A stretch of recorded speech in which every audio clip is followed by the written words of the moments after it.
దాదాపు ఆదికాండం నుంచి ఒక్కొక్క అధ్యాయం, ప్రతి ఆదివారం ఒక అధ్యాయం నేర్చుకుంటూ వస్తున్నాము.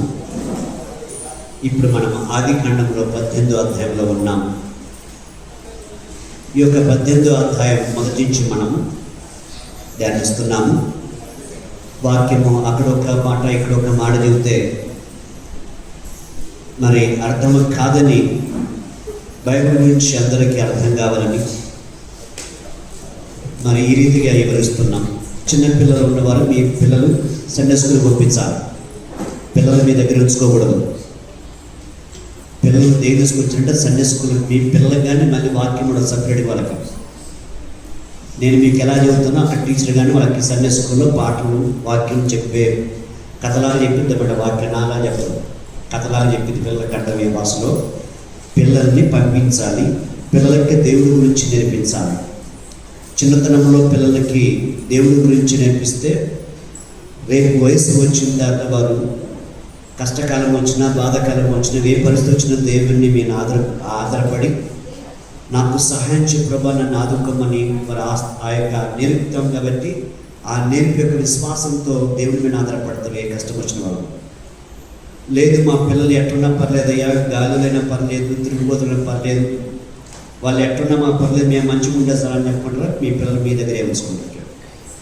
నేను మీకు ముందు చెబుతున్నాను, జాగ్రత్త. పిల్లలకి ముందు ఇంట్లో నేర్పించుకోవాలి. ఆ తర్వాత సండే స్కూల్ పిల్లల్ని పంపించాలి. మీ దగ్గరికి రానికూడదు పిల్లల్ని. సండే స్కూల్లో లోపల వాళ్ళని గడిపెడతారు. వాళ్ళు ఇంకా లోపల బయటకు రాని వాళ్ళు. ఆ తీరులోది వాక్యంలోకి వెళ్దాం. ముఖ్యంగా దేవుని గురించి మనం ఎంతగా తెలుసుకుంటామో అంతగా మన జీవితంలో ఆశ వస్తుంది. దేవుని గురించి ఎంత గుణముగా, ఎంత అర్థమైన రీతిగా మనం తెలుసుకునే ప్రయత్నం ఎప్పుడైతే మనం కలిగి ఉంటామో ఆశ కలిగి ఇంకా మనలో ఆశ పెరుగుతుంటుంది. ఆశను పెట్టి విశ్వాసం వస్తుంది. దేవుని మాటలు వినటం వలన విశ్వాసం కలుగుతుందంటారు. విశ్వాసం వలన ఏం దొరుకుతుందంటే దేవుడు దొరుకుతాడు. ఆశ లేనప్పుడు విశ్వాసం రాదు.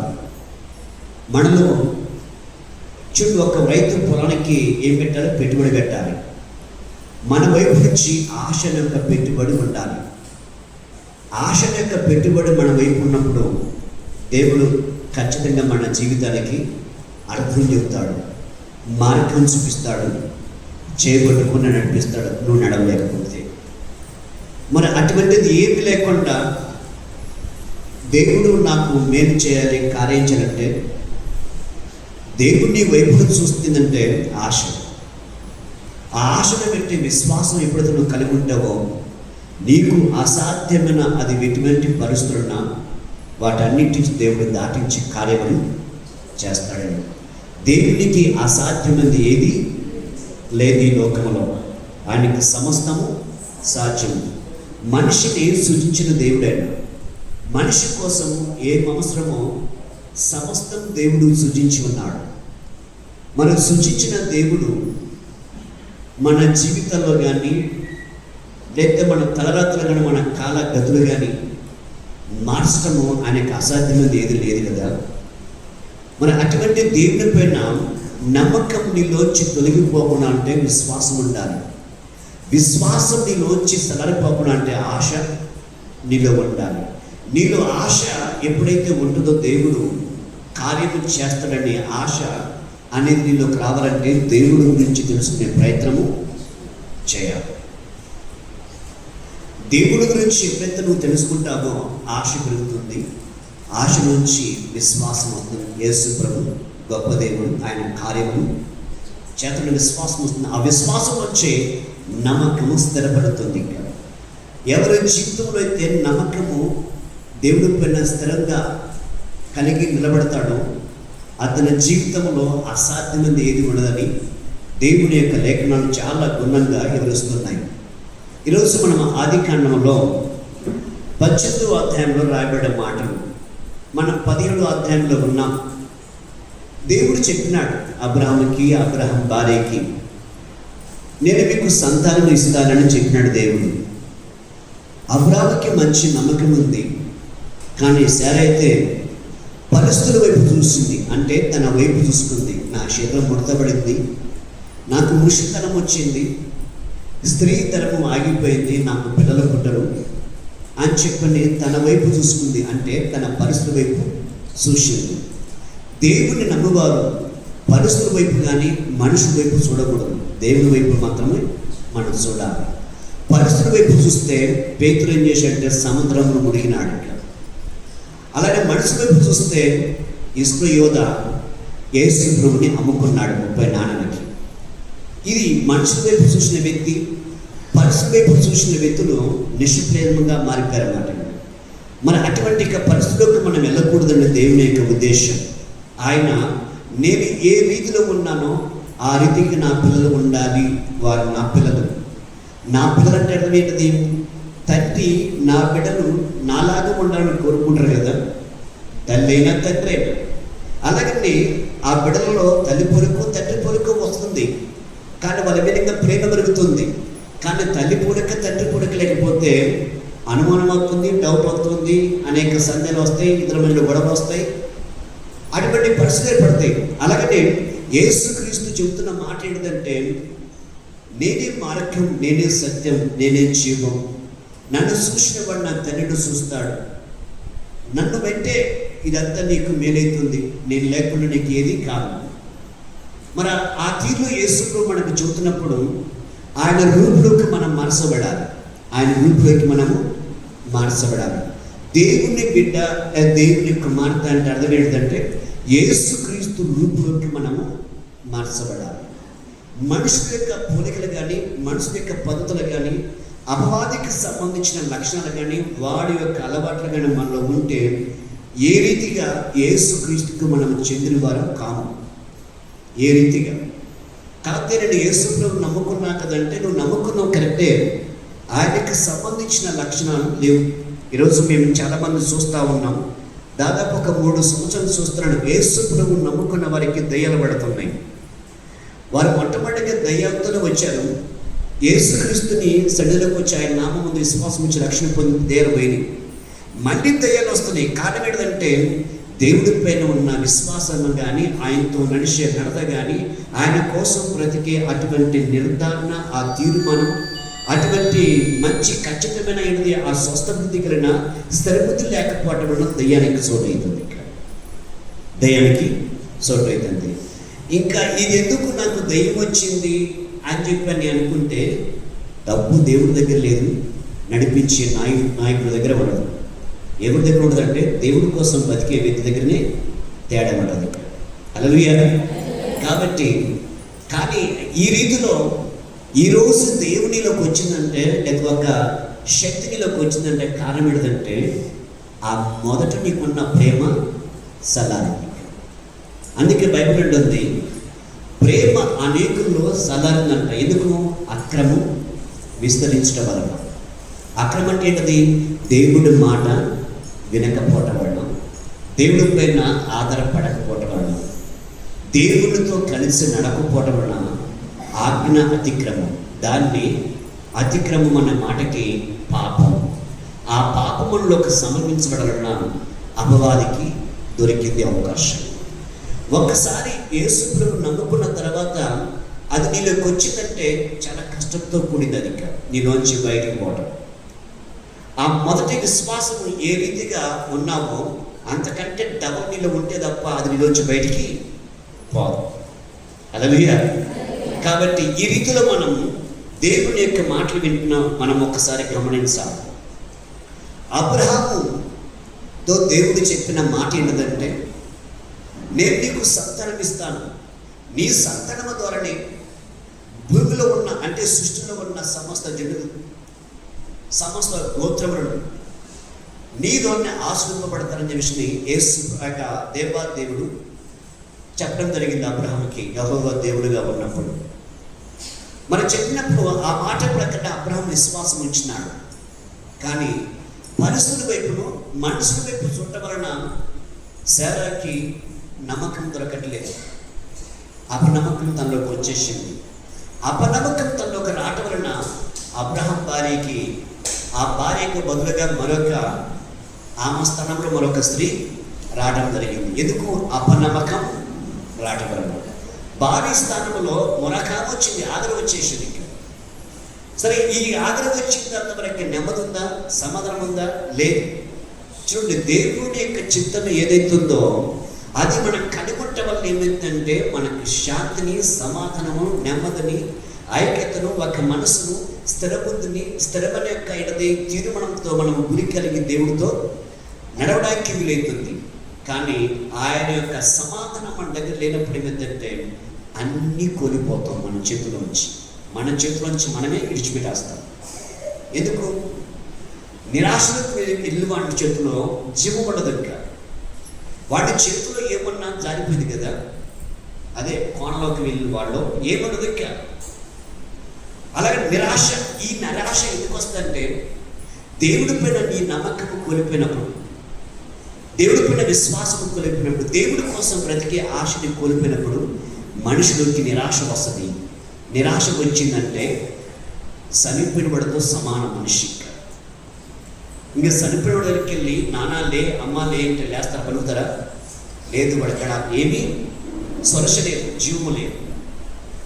ఆ రీతిలో అపవాది మనిషిని శోధిస్తున్నాడు ఈ అంత్యకాలమందు. ఈ రాకట సమయంలో దేవుని యొక్క బలము ఎంతగా దేవుడు ఉపయోగిస్తాడో అంతగా అపవాదికి తన బలం ఉపయోగిస్తుంది. ఇంకా ఎందుకంటే ఆయన వైపు పెడుతున్న ప్రజలు తన వైపు తిప్పుకోవడానికి అపవాది తన బలాన్ని ఉపయోగిస్తుంది. చాలామంది విశ్వాసం ఎలా ఉందంటే ఆటకాయతనంగా ఉన్నారు బతిలో. కానీ చెడిపోయే దాంట్లో మాత్రము, పోగొట్టుకునే దాంట్లో మాత్రము, లేకపోతే విత్తలు దోచుకునే దాని విషయంలో మాత్రము చాలా దీర్ఘంగా, చాలా జ్ఞానంగా, ఏ జ్ఞానము? సర్పము చాలా జ్ఞాన యుక్తి కలిగిందంట. మరి అటువంటి ఆ యొక్క యుక్తి కలిగిన జ్ఞానం కలిగి ఉంటారు. ఎందుకంటే సంపాదించాడు, వాళ్ళు ఎట్టబడి నాకెందుకు, నేనైతే మంచిగా ఉంటే జాలని, ఇటువంటి యొక్క పరిస్థితిలో ఉంటాం. కానీ దేవుడు ఇక్కడ ముఖ్యంగా బాగా గమనించండి. అబ్రహాం దేవుడి పైన మంచి విశ్వాసం ఉంచినాడు. విశ్వాసం ఉంచడం వలన దేవుడే కిందికి దిగి అబ్రహాం అక్కడికి వస్తున్నాడు. ఇక్కడ చూద్దాం ఈ మాటలో. బైబిల్లోంచి ఆదికాండం 18వ అధ్యాయం మొదటి నుంచి చదివారు. అమృత సదోత్సవం ఈ అక్క లేచిపోతుండగా చదువు. మరియు అమృత దగ్గర చంద్రు యొక్క వనములో అబ్రహాము ఎండవేళ గుడారము ద్వారముందు కూర్చొని ఉన్నప్పుడు యెహోవా అతనికి కనబడను. అతడు కంటితో చూసినప్పుడు ముగ్గురు మనుషులు అతని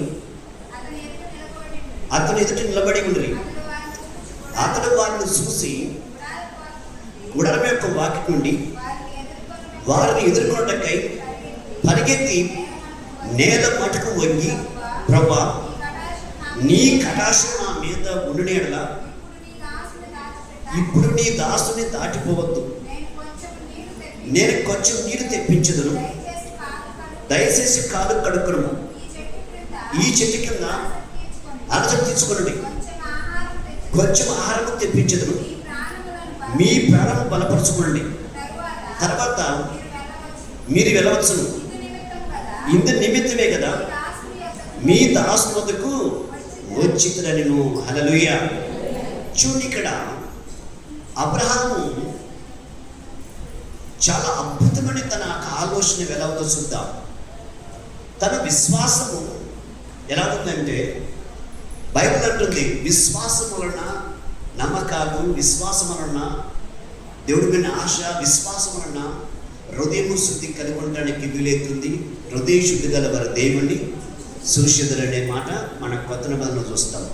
ఈ పాత నిబంధనల మాటలని యేసు ప్రభు కొత్త నిబంధనలు వివరించినట్టు మనం కొత్తగా ఏం చెప్పలే. యేసు ప్రభు పాత నిబంధనలో దేవాదేవుడు మోషే చేత ఏం రాయించి ఉన్నాడో 5 కాండాలలో, ఆ తర్వాత రాజుల కాలంలో ప్రవక్తల చేత ఏం రాయించాడో ఆ మాటలే కొత్త నిబంధనలో యేసు ప్రభు మనం రీతిగా చెప్పిండు. ఆయన మళ్ళీ కొత్తగా ఏమి చెప్పలేక మనం ఒకసారి కొత్త నిబంధనలో ఆ అవమాన భావాలు ఎక్కడున్నాయో మనం చూసుకుంటే పాదనలు ఎదుర్కొని దొరుకుతాయి. కానీ ఇక్కడ దేవాదేవుడు ఏం చేసినాడంటే అబ్రహామును దర్శించడానికి వస్తున్నాడు. ఎలాగా? తండ్రి గాను, కుమారుడు గాను, తిరిగి పరిశుద్ధాత్మ గాను ముగ్గురుగా వ్యక్తులుగా వచ్చినాడు. ఇది మొదటిది.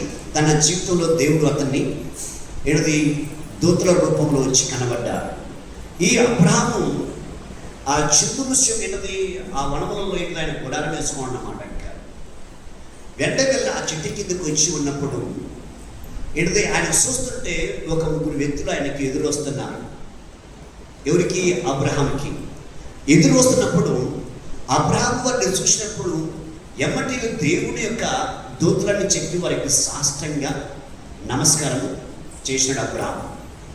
ఎప్పుడైతే సాష్టంగా వంగి నమస్కారం చేసినాడో అబ్రహాం ఏమంటే, అయ్యా మీరు ఇక్కడికి చెట్టు నిడికి రండి అని చెప్పి వారికి నిలిచి ఆత్మ వరకు భోజనం ఏర్పాటు చేసి అంతా తినబెట్టి అంత అయిపోయిన తర్వాత ఈ అబ్రహాముని తన విశ్వాసాన్ని, తన భక్తిని, తన పరిచర్యని, తనలో ఉన్న నమ్మకాన్ని, తన యొక్క నిర్ధారణ అన్నీ గుర్తిరిగి తను చేసిన యొక్క పరిచర్యలో మంచి అద్భుతమైన యొక్క పరిచయం చేయడం వలన అబ్రహాం నీ భార్య ఎక్కడ ఉన్నది అన్నప్పుడు ఈ పరిచయం చేస్తున్న అబ్రహాం ఎక్కడ ఉన్నాడు?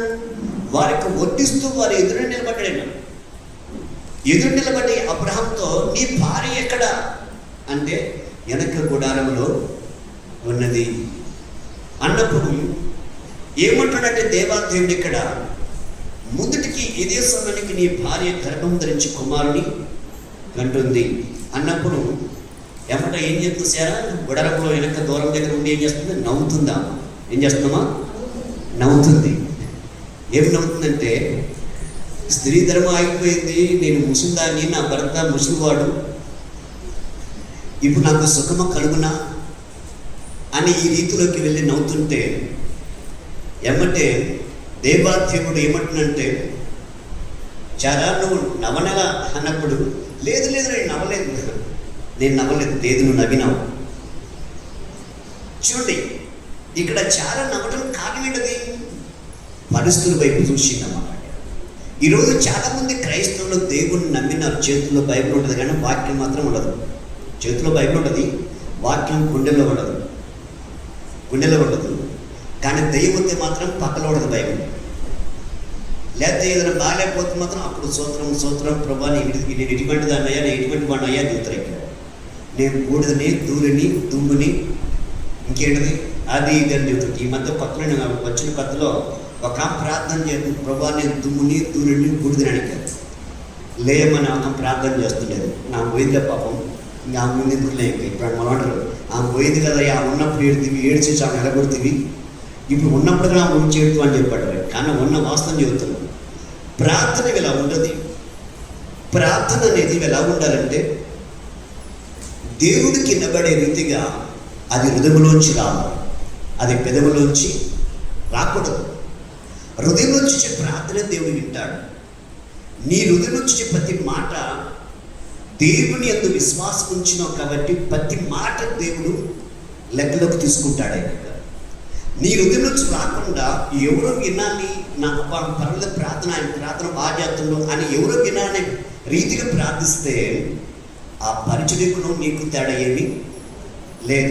బైబిల్ ఏంటది చెబుతుంటే దేవుడిని మందిరంలో ఇద్దరు ప్రార్థన చేశారంట.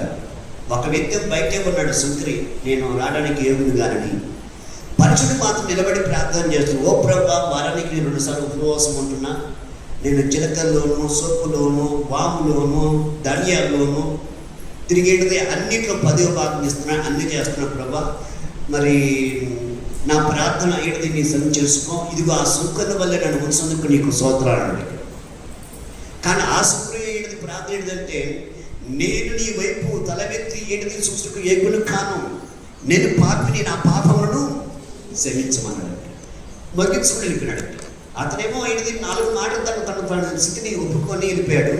ఇతను మాత్రం తన గురించి నేను ఎంత నీతిమంతుడు చూడు, నా అంత నీతిమంతుడు మరొక లేరని చెప్పుకుంటున్నాడు, ఇచ్చించుకుంటున్నాడు. ఇంకా ఈ 2 ప్రార్థనలు దేవుడు చూసి, కానీ ఆ శుక్రు యొక్క ప్రార్థన దేవుడు నీతిగా వెంచి ఈ పంచమి యొక్క ప్రార్థన అపరాధముగా వెంచినాడు దేవుడు. అలాగే బైబిల్ ఇంకా మనము పాత నిబంధనలోకి వెళ్తే ఆదికాండంలో ఏబేలు యొక్క ప్రార్థన నీతికి వెంచినాడు, కానీ కయ్యూను యొక్క ప్రార్థన అపరాధముగా వెంచినాడు. ఇంకా ఇలాగ మనం చూసుకుంటూ వెళ్తుంటే బైబిల్లో చాలా మంది ఉన్నారు. అపరాధముకి వెంచబడ్డ ఈ కయ్యను దేశదిమ్మరైనాడు. అలాగనే అపరాధం ఎంచబడ్డ ఈ యొక్క పరిచరుడు నీతిమంతుడిగా ఎంచబల్ల అపరాధిగానే ఎంచబడ్డాడు. కానీ శుక్ర మాత్రం నీతిమంతుడిగా ఎంచబడ్డాడు. అంటే ప్రార్థన ఎలా ఉండాలంటే అది హృదయంలోంచి రావాలి. హృదయంలోంచి వచ్చే ప్రార్థన హేబెలు నీతిమంతుడిగా ఎంచబడ్డాడు, అది శుక్ర నీతిమంతుడిగా వెంచబడ్డాడు. నీ ప్రార్థన దేవుడికి వినబడిందా లేదో చూసుకో. పక్కన వాళ్ళు విన్నారా లేదా అది ముఖ్యం కాదు. నీకు వాళ్ళు విన్నావుటే వినకపోయినా ఉంటే వాళ్ళ వల్ల వచ్చి నీకు అది ఏమీ లేదు. కానీ నీ ప్రార్థన దేవుడికి వినబడాలి. దేవుడికి వినబడితే చాలు. దేవుడు నీ ప్రార్థన వింటే చాలు. ఇక్కడ అదే రీతిగా అబ్రహాము ఆ రీతిగా దేవుడి దగ్గర నీతిమంతుడిగా ఉండటం బాగా ఇష్టపడ్డాడు. ఆ విశ్వాసం నుంచి తొలగిపోకుండా దేవుడు చెప్పిన మాటల ప్రకారం నడుచుకుంటూ వస్తున్నాడు. కానీ ఇంతలోకి ఏం జరిగిందంటే, శారా నువ్వు నవ్వలేదా అన్నప్పుడు, లేదు లేదు నేను నవ్వలేదు అని చెప్పేసి శారా అంటుంది. ఎందుకు ఈ మాట ఉందంటే, దేవుడు చెప్పిన మాటలు అంటే ఏ రీతికి తనకు నమ్మకం దొరకట్లేదు. ముందుటికి ఈ వేళకి ఏంటిది, నీ భార్య శారా గర్భం ధరించి కుమారుని కంటుందని చెప్పంటే నవ్వింది. ఇది ఎలా వీలైంది, ఇది ఎలా వీలైంది? కాబట్టి దేవుడు ఎప్పుడైనా కార్యాలు చేసేది ఏంటంటే, మనము చేయగల కార్యాలు దేవుడు చేయడు, మనం చేయలేని కార్యాలు దేవుడు చేస్తాడు. అది ఆయన గొప్పతనం. మనము చేయగల ఏంటి పనులు, ఓ ప్రభా ఇది చేయి అది చేయంటే ఆయన చేయడు. తలకాయ బండకేసి బాధపడి చేయలేదు. ఎందుకంటే నువ్వు చేయగలవు, అది నీకు చేతనం. అది నువ్వు చేయగలవు, అది నీకు చేతనం. నీకు ఏది అసాధ్యంగా నువ్వు చేయలేని పనులు ఆయన చేయగల పనులు ఏదైతే ఉన్నాయో అవి మాత్రమే చేస్తాడు. ఇటువంటి యొక్క పరిస్థితి నువ్వు జాగ్రత్త చూసుకోవాలి. నీ పరిస్థితి అనేది ఎలా ఉండాలంటే, దేవుని ఎదుట సరిగా ఉన్నదో లేదో చూసుకోవాలి. దేవుని ఎదుట సరిగా లేకపోతే ఏమవుతుందంటే, ఈ భూప్రపంచంలో ఎవరు నీకు వచ్చిన ఆయన చెప్పలేదు. ఎందుకు? నీ పరిస్థితి దేవుని దగ్గర సరిగా లేనప్పుడు. సరి చేసుకోవటం నీ చేతిలో ఉంది, చెడగొట్టుకోవటం నీ చేతిలోనే ఉంది. బాగు చేయటం ఎవరిని బాగు చేయరు, సరి చేయటం నేను ఎవరు సరి చేయరు. సరి చేసుకోవాలి నువ్వు. ఎందుకంటే నువ్వు సరి చేసుకోవాలి. దేవుడి చిత్తంలో నిలబడి దేవుడిని మహిమపరచాలంటే నువ్వు దేవుడి గురించి ఎంత తెలుసుకునే ప్రయత్నం చేస్తావో అంత విశ్వాసం, అంత నమ్మకం, స్థిరబుద్ధి కలిగి దేవుడితో యథార్థత కలిగి బ్రతకడానికి ఇష్టపడడానికి దేవుడు నీకు సహాయం చేస్తాడు. ఇంకా హల్లెలూయా. కింద వచనంకి వెళ్దాం. 6వ వచనంలో చూడు, అబ్రహాము గుడారంలో నున్న శారా వద్దకు త్వరగా వెళ్ళి, నువ్వు త్వరపడి 3 మాణికల మెత్తని పిండి తెచ్చి పిసికి రొట్టెలు చేయమని చెప్పాను. మరి అబ్రహాము పశువుల మందకము పరిగెత్తి ఒక మంచి లేత దూడను తెచ్చి ఒక పనివానికి అప్పగించును. వాడు దాన్ని త్వరగా సిద్ధపరచును. ఆ తర్వాత అతడు వెన్నును పాలు తన సిద్ధము చేయించి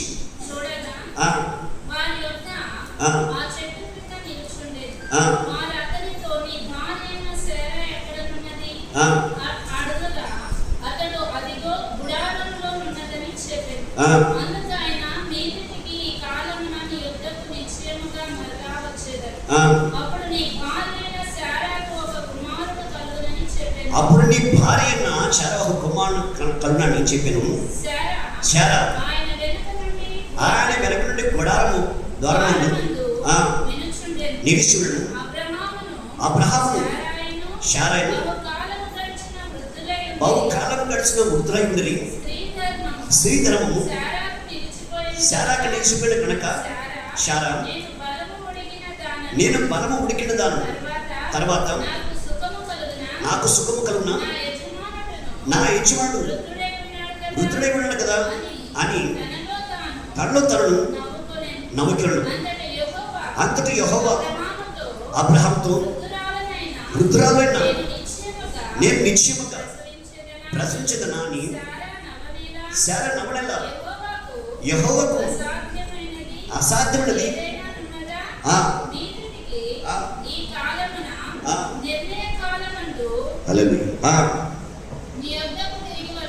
నీ వద్దకు తిరిగి వచ్చేదను, అప్పుడు శారాకు అప్పుడు శారాకును కుమారుడు కలుగుననెను. కుమారుడు కలిగినను. హల్లెలూయా, హల్లెలూయా. చూడు, ఇక్కడ దేవుని యొక్క ఉద్దేశం, దేవుని యొక్క ఆలోచనలు ఎలా ఉన్నాయో చాలా ప్రత్యేకంగా కనబడతా ఉంది. మాట ఇచ్చిన వాడు దేవుడు అబ్రహాముకి మాట తప్పట్లేదు. కానీ అబ్రహాం భార్య, అబ్రహాం నిలబడ్డాడు కానీ అబ్రహాం భార్య మాట తప్పింది. తను తప్పింది కాకుండా తన భర్తను కానీ పెడకి తప్పించింది.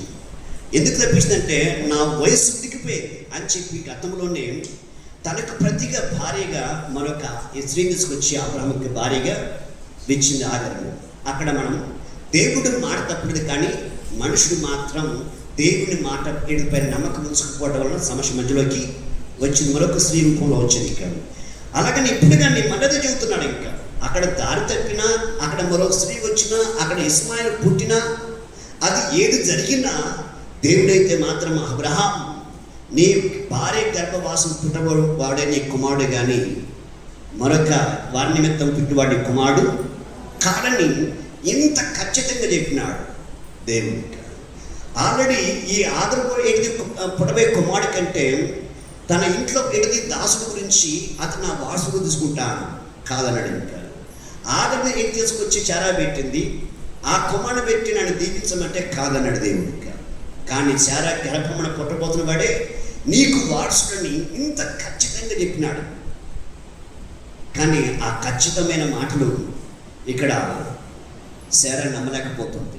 ఎందుకంటే తన పరిస్థితి వైపు చూస్తుంది. ఎందుకంటే నా వయసు ఉడికిపోయింది, స్త్రీ ధర్మం ఆగిపోయింది, నా భర్త వృద్ధుడై ఉన్నాడు, ఇది ఎలా వీలైంది, ఇది ఎంత మాత్రం వీలు కాదని చెప్పని ఈ రీతిలో ఆమె అటువైపు ఎక్కువగా మనసు పెట్టింది తప్ప దేవుని యొక్క మాటల పైన ఏ రీతికి తను ఆ నమ్మకాన్ని కానీ ఆ విశ్వాసం కానీ అటువంటి ఆలోచనలు తీసుకోవట్లేము. అందుకే అంత శ్రమ పడుతుంది, అంత కష్టపడుతుంది. వారు నమ్మకపోయినా దేవుడు పిలిచింది కాబట్టి ఆయన పని కొరకు వారికి నమ్మకం కలిగేంత వరకు లేదు అబ్రహాం నీ భార్యను బట్టే నీకు వారసుడైతాడు అని దేవుడు ఒక్కడికి 4-5 సార్లు దేవుడు అబ్రహాంకి చెప్పడం జరిగింది. హల్లెలూయా. చూడండి ఎంత మంచి దేవుడు. మనము నిలబడలేకపోయినా మనకి ఏంటిది, ఒకవేళ పరిస్థితి వైపు చూస్తే నమ్మకం పోగొట్టుకున్నా, విశ్వాసం పోగొట్టుకున్నా, లేకపోతే ఏంటిది మన పరిస్థితులు ఏంటిది మనకి ఏంటిది ఏ రీతిగా సహకరించకపోయినా వాటన్నిటి వైపు ఏంటిది మన మనసు పెట్టినా కాదు, నా వైపు చూడు, నేను చెప్పిన ఏదైతే మాట ఉందో ఆ మాట పైన నమ్మకం ఉంచి విశ్వాసం ఉంచమని పదే దేవుడు అబ్రహాం భార్యని దేవుడు హెచ్చరించింది. ఎందుకంటే ఆకాశంలో ఉండి అబ్రహాంతో మాట్లాడినాడు, అందుకే కిందికి దిగి వచ్చాడు శారాయికి నమ్మకం కలిగించడానికి. ఎక్కడున్నారు వీళ్ళు? 3 దూతలుగా వచ్చినారన్నమాట. అబ్రహాము ఏంటిది ఎండవేళ ఆ చిందుల యొక్క వనములో ఏంటిది గుడారం వేసుకున్నప్పుడు ఆయన బయటకు వచ్చి ఆ యొక్క చెట్టు కింద ఉన్నప్పుడు ఆ 3 వస్తున్న యొక్క విధానం చూసి అబ్రహాం గుర్తుపెట్టినాడు, వీళ్ళు దేవుని యొక్క దూతలని చెప్పి వారికి సాష్టంగా నమస్కరించి వారికి చేసిన పరిచర్య చేసినాడు. పరిచర్య చేసిన తర్వాత గుడారం దగ్గరలోకి వచ్చి దేవుడే నీ భార్య ఎక్కడ అని పలకరించినాడు. ఆ పలకరించిన తర్వాత నీ భార్య ముందుకి వేళకి నీ భార్య గర్భం ధరిస్తూ దగ్గరకు వచ్చి మాట్లాడు దేవుడికి. హల్లెలూయా. చాలామంది దగ్గరకు వచ్చి చెప్పినా నమ్మలేని స్థితిలో ఉన్నారు కదా, వారి యొక్క పరిస్థితులు పెట్టి వారి యొక్క స్థితిలో పెట్టి. అందుకే మనం ఎటువంటి పరిస్థితుల్లో ఉన్నా, ఎటువంటి పరిస్థితుల్లో మనం చిక్కుబడి ఉన్నా, ఎటువంటి యొక్క పరిస్థితులు పెట్టి మనకు నమ్మకం కలగకపోయినా నువ్వు నమ్మిన దేవుడు మాత్రం నేను దాటించడానికైనా సమర్థుడు. నువ్వు నమ్మిన దేవుడు నిన్ను దాటించడానికి, నీకు ఇచ్చిన మాట ఇచ్చిన దేవుడు మాట తప్పడు. ఆయన ఖచ్చితంగా అవునన్నా కాదన్నా ఆయన ఇచ్చిన మాట ప్రకారం లేకపోయినా తీసుకొచ్చి నిలబెట్టి ఆ పని జరిగించి ముగిస్తాడు. నేను మాట ఇస్తే తప్పనని. హల్లెలూయా. ఈ రీతిగా ఒకసారి వేరే ఒక ప్రాంతానికి నేను వెళ్ళొస్తున్నా, నాతో పాటు ఒక సేవకుడు ఉన్నాడు. మార్చల్ల దగ్గర ఏదో ఊరికి పోయి వస్తున్నాం. ఇక్కడ పక్కన పల్లెటూరు, చాలా రోజులు అయింది, 10 సంవత్సరాల క్రితమే అయింది. ఆ ఊరైతే పేరైతే గుర్తు రావట్లేదు. ప్రార్థన పోయేస్తున్నప్పుడు పోయేటప్పుడు నేనే ఛార్జీ పెట్టుకున్నా, వస్తేప్పుడు పెట్టుకోవడానికి ఇంక లేవు. ఆ మార్చంలో డిపోలో బస్సు డిపోలో కూర్చున్నాను. నాతో పక్కన ఒక పాస్టర్ గారు ఏమంటున్నాడంటే, అన్నా బస్సు వచ్చింది, వినుకొండ బస్సు వచ్చింది, ఎక్కుదామంటే నాకు ఆ డబ్బులు లేవు, డబ్బులు దేవుడు ఇస్తే ఎక్కుతాను, లేకపోతే ఎక్కడ చెప్పినాక. సరేనా, ఇక్కడ మన పక్కన ఎక్కడ చర్చి పైన మైక్లో పాటలు పడుతున్నాయి, అడిగి పోదాం, నువ్వు ఎడుదు ఒక వాక్యం చెప్పి నేను పాట పడతాను, మన కానుకిస్తారు, ఆ తర్వాత మనం వద్దా అని చెప్పాను. డబ్బుల కోసం వెళ్ళి 4 మాటలు చెప్పి ఇట్లా సంపాదించుకునే పరిస్థితి ఇప్పుడు నేను చేయను. దేవుడు ఎడిది అటువంటి స్థితిలో నన్ను తీసుకుని నా కాపుని అక్కడ నడిపించలేదు, ఆ పని కానే కలదు. వాడి దగ్గర డబ్బులు ఉన్నాయి, వాడు తీట్లా, ఎందుకంటే తీస్తే అయిపోతుంది. కానీ నేను పోయేటప్పుడు నేనే పెట్టుకున్నా, వస్తేప్పుడు నేను సగంలో పెట్టుకుని నా టిఫిన్ వచ్చడానికి డబ్బులు లేవు. ఎప్పుడు దాదాపు మధ్యాహ్నం 1 గంట ఆ టైంలో వచ్చినాం, దాదాపు 4-5 అయింది. అప్పుడు 4 బస్సులు దాటిపోయాడు. ఇంకా 4 బస్సులు దాటిపోయినట్టు నీకు సహాయం ఇచ్చినమాట ఈ వ్యక్తి, నా పక్కన ఉన్న వ్యక్తి. అంటే దేవుడు నాకు నేర్పిస్తున్నాడు, నీ అమ్మటం ఉండాల్సిన వాడు ఎటువంటి వాడు ఉండాలో చూసుకో, జాగ్రత్త, అపనమ్మకమైన వాడు, డబ్బు ఆశన వాడు నీకు పక్కన ఉండకూడదని దేవుడు నాకు నేర్పించినమాట. ఆ సమయంలో ఆ పరిస్థితిని బట్టి 6వ బస్సు వచ్చి నిలబడింది. ఇంకా లాస్ట్ అదే, ఇంకా గిన్నెకుండా రాడానికి ఇంకా అది పోతే ఇంక లేదు, తెలంగాణ మళ్ళీ ఉండేది బస్సు. ఇంకా నేను మౌనం అన్నా, నువ్వు ఇస్తే ఎక్కుతా. ఆ బస్సు డ్రైవర్ మా మామ కాదు, మా బాబాయ్ కాదు, ఎక్కితే దిగుతున్నాడు, నువ్వు ఇస్తే పోతా, లేకపోతే నేను కూర్చున్నాడు, మొండికేసి కూర్చున్నాడు. అందులోకి ఇతనేమో అటు పోతుండు, ఇటు పోతుండు, అటు పోతుండు, ఎక్కిపోవాలనుకుంటుండు. ఎక్కిపోవాలని చూస్తే మళ్ళీ నాతో వచ్చిన వ్యక్తి ఏడది నేను ఇచ్చిపెట్టిపోతూ బాగుపడుతున్నాను, తప్పుగా నేను తప్పుగా అయితే చేసి ఏదో మొండికి కష్టంగా కూర్చుంటున్నాడు అన్నమాట. నేను అప్పుడు పిలిచి నువ్వు పోవడం నీకు ఆ డబ్బులు ఉంటే ఇరుకోమని చెప్పి, లేదన్నా నేను ఇచ్చిపెట్టుకోవడం మంచిది కాదు, నాకు కూర్చోని చెప్పి కలరాకండి, నీకు ఇష్టమైతే ప్రార్థన చేయి మనసులో చెప్పని చెప్తే ఇంకా కూర్చుంటుండు, అటు వెళ్తుండు, ఇటు వెళ్తుండు, ఆ కుర్చీకి పోతుండు, ఈ కుర్చీకి పోతుండు, తిరుగుతుండు, బస్ స్టాండ్లో వస్తావు. అంత కష్టం ఎందుకు? చెవిలో డబ్బులు ఉన్నాయి కదా, లేకపోతే నువ్వు అనుకో, లేకపోతే మన ఇద్దరం కలిసి పోలం కొన్నా తర్వాత చూద్దామని చెప్పి చెప్పాలి. కానీ డబ్బులు అయిపోతున్న ఈ విస్మితనం ఏం చేసిందంటే దాన్ని ఎంతగానో కష్టపెట్టినారు. ఈ లాస్ట్కి బస్సు వచ్చిన బస్సు మామూలుగా అయితే వెళ్ళిపోవాలి, అప్పటికి 15 నిమిషాలు అయితే వచ్చేది, ఇంకా 15 నిమిషాలు లేట్ అయింది. అప్పటికి దేవుడు నా హృదయంలో ప్రేరేపణ చేస్తున్నాడు, వెళ్ళి బస్సు ఎక్కి కూర్చో, నేనైతే కూర్చోను, నువ్వు డబ్బులు ఇస్తే పోయి కూర్చుంటా అని చెప్పినాక, నువ్వు వెళ్ళి కూర్చో అంటాడు. ఇంకా అయ్యా నా వల్ల కాదు, నా చేత కాదు, ఆ మనుషులు రకరకాలుగా ఉంటారు, ఇది నువ్వు ఇస్తే పోయి కూర్చుంటా అని చెప్పినాక లాస్ట్కి ఆ బస్సు కలుగుతున్న టైంలో వెళ్ళి కూర్చోకు అని చెప్పిన, నీ కొరకు నేను డబ్బులు ఇచ్చి దెబ్బరిచిన అని చెప్పాను. వెళ్ళి బస్సులో కూర్చున్నాం, భయతున్న కూర్చున్నాం బస్సులో. ఎందుకంటే ఆల్రెడీ మన కంటికి కొన్ని కనబడుతున్నాయి కాబట్టి ఇంకా మధ్యలో దించేసిన కష్టం ఏది కదా, విడిగాకుండా అయిపోతా అని చెప్పేసిన ఆలోచనతో ఉన్నాను అన్నమాట. వెళ్ళి కూర్చున్న తర్వాత మామూలుగా కండక్టర్ ఏం చేస్తాడు, వెనక నుంచి వస్తాడు టికెట్ కొట్టుకుంటా. కానీ ఆ పాపం ఆ రోజు పాపం ఆయన వెనక ముందు నుంచి వస్తాడు, నేను వెనక కూర్చున్నమాట. అక్కడ వెనక సీట్ ఉంటే బస్సు బస్ స్టాండ్కి వెళ్ళింది. ప్రభా దయ చూపించని అనుకుంటాను. దాదాపు 10 సంవత్సరం 11 సంవత్సరాల క్రితంలో చరిత్ర ఇది.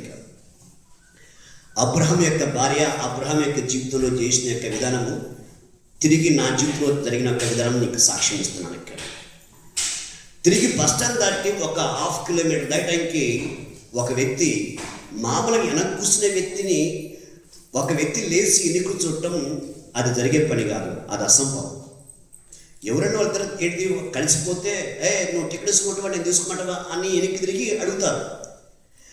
నేను ఎవరు ఆ వ్యక్తి తెలియదు, ఆ వ్యక్తి ఎవరు నాకు తెలియదు, కానీ దేవుడు చెప్పిన మాటను పెట్టి వెనక కూర్చుడు ఒక 1/2 కిలోమీటర్ దాటిన కాదు లేచి వెనక్కి తిరిగి చూసి అన్న మీరు టికెట్ ఇస్తున్నారని చెప్పాడు.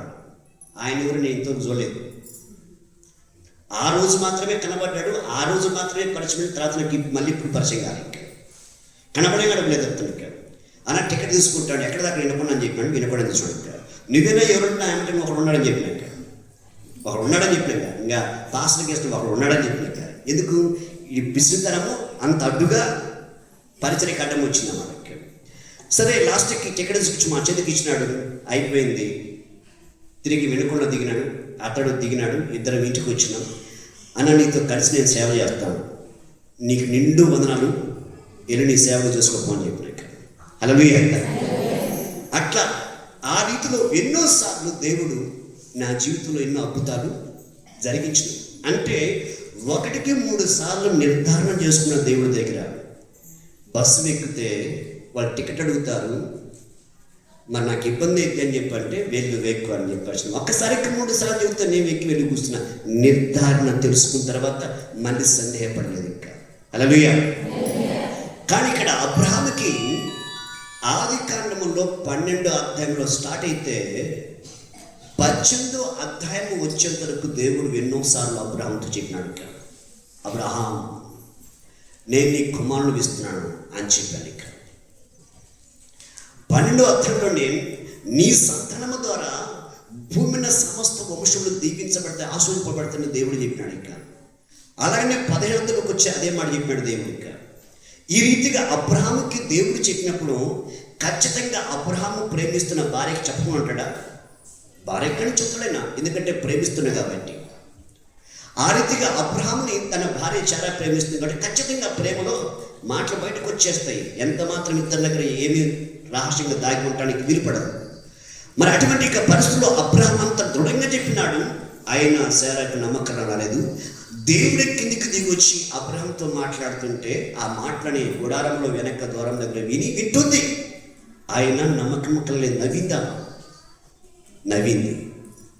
కానీ ఆమె నమ్మినా నమ్మకపోయినా అబ్రహాముకి దేవుడికి ఇచ్చిన మాట ప్రకారంగా దేవుడు ఖచ్చితంగా సంతానము ఇచ్చినాడు. హల్లెలూయా, హల్లెలూయా. ఇచ్చిన మాటకి దేవుడు కింద ఏమంటున్నాడు చూద్దాం. కింది మాట చదవాలి. ఎన్నో వచ్చిన 15 వచ్చిన చదవాలి. ఇంకా ఆదికాండం 18వ అధ్యాయం 15వ వచనంలో చాలా భయపడి నేను నవ్వలేదని చెప్పగా ఆయన అవును నువ్వు నవ్వితివలను. అప్పుడు మనుషులు అక్కడ నుండి లేచి సొదొమ తట్టు చూసి అబ్రహాము వారిని సాగనపుటకును వారితో కూడా వెళ్ళను. అప్పుడు యెహోవా నేను చేయబోయే కార్యమును అబ్రహాముకు దాచెదను. అబ్రహాము నిశ్చయముగా బలము గల గొప్ప జనమగునని అతని మూలముగా భూమిలోని సమస్త జనులను ఆశీర్వదింపబడుదురని. ఎట్లనగా యెహోవా అబ్రహాము గురించి చెప్పినది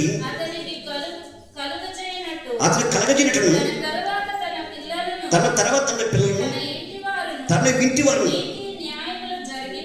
నీతి న్యాయములు జరిగిస్తూ యెహోవా మార్గంలో కైకొనుటకును అతడు వారికి ఆజ్ఞాపించుటకును నేను అతన్ని వెరిగి ఉన్నానని.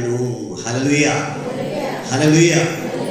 ఇక్కడ అబ్రహాముకి కుమారుని ఇవ్వలేదు, కానీ అబ్రహాము తన కుమారుని ద్వారా కలగబోతున్న సంతానానికి దేవుని యొక్క మార్గంలో నీతి న్యాయములు ఖచ్చితంగా బోధించి వారికి మార్గంలో చిదపరిచి దేవుని ఎదుట నిలబెట్టడానికి అతని హృదయంలో అతని మనస్సాక్షిలో ఉన్నదని దేవుడు వెరిగి ఏం చేశాడు? సొదొమ యొక్క పట్టణానికి ఏం చేయబోతుండో అది దాచకుండా చెప్పినాడు దేవుడికి. హల్లెలూయా. సొదొమ యొక్క పట్టణంలో ఏం చేయబోతుండో ఆ కార్యం గురించి అబ్రహాము తన సంతానానికి దేవుని న్యాయమార్గం నడిపిస్తాడు, వారికి ఆజ్ఞాపించి బోధిస్తాడు, చక్కగా నీతి న్యాయంలో వారిని నడిపించే అబ్రహామని ఆ పిల్లల పుట్టుకునిపై అబ్రహాం యొక్క హృదయ ఆంతర్యం పెరిగిన దేవుడు సొదొమ యొక్క పట్టణంలో జరగబోతుందని అబ్రహాముకు మరుగు చేయకుండా చెప్పినాడు దేవుడు. చూడు ఎంత ముందు ఉన్న ఏం జరగబోతుందో తెలిసిన దేవుడు ఆయన. అబ్రహాం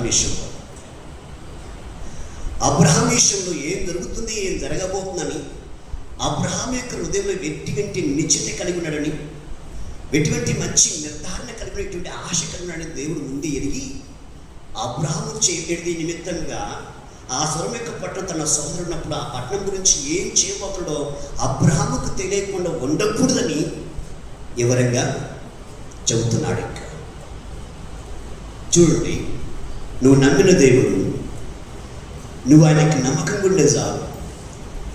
నీ పిల్లల గురించి నీ గురించి దేవుడి దగ్గర నా పిల్లలు నేను నమ్మకంగా ఉండాలి, ఆయన ఎదుట నిందరహితంగా యథార్థం మేము కలిగి ఉన్న ఒక ఆశ మీద ఉండే చాలు, అటువంటి నిశ్చిత కలిగి ఉండే చాలు, అటువంటి సర్వసత్యంలోకి నడుస్తూ నువ్వు చిత్తపడుతూ నీ కుటుంబాన్ని చిత్తపరుచుకుంటే చాలు.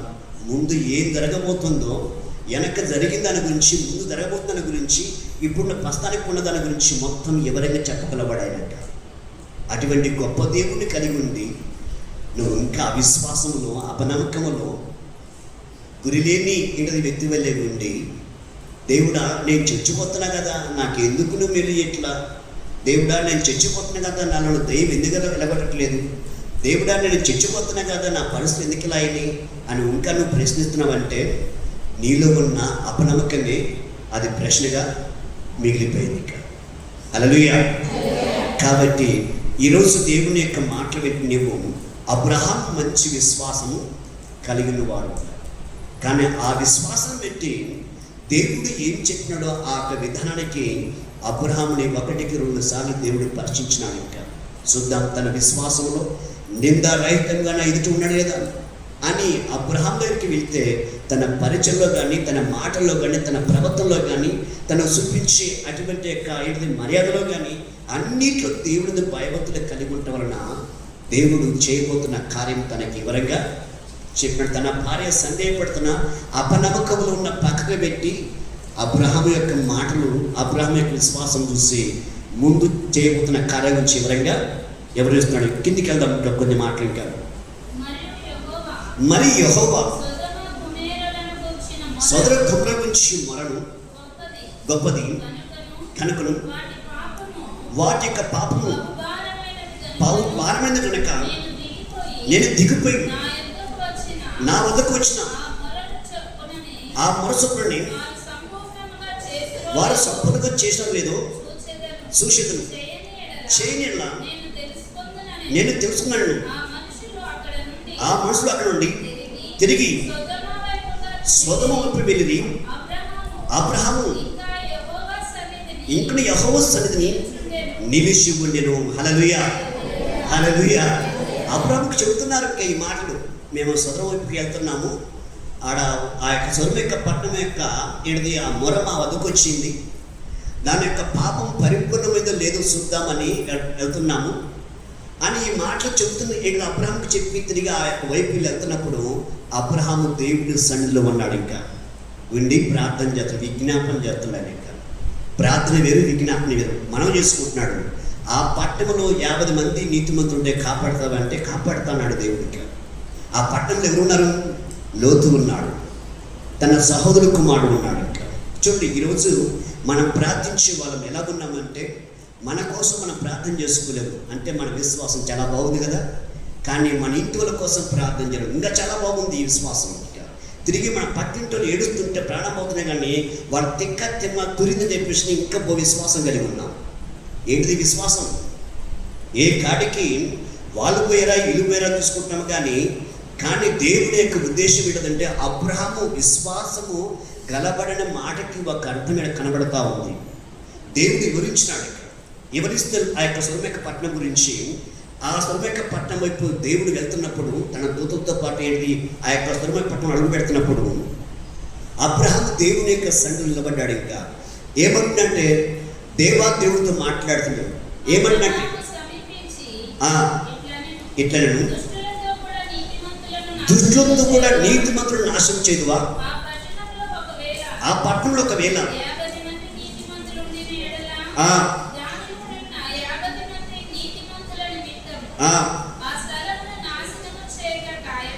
హల్లెలూయా.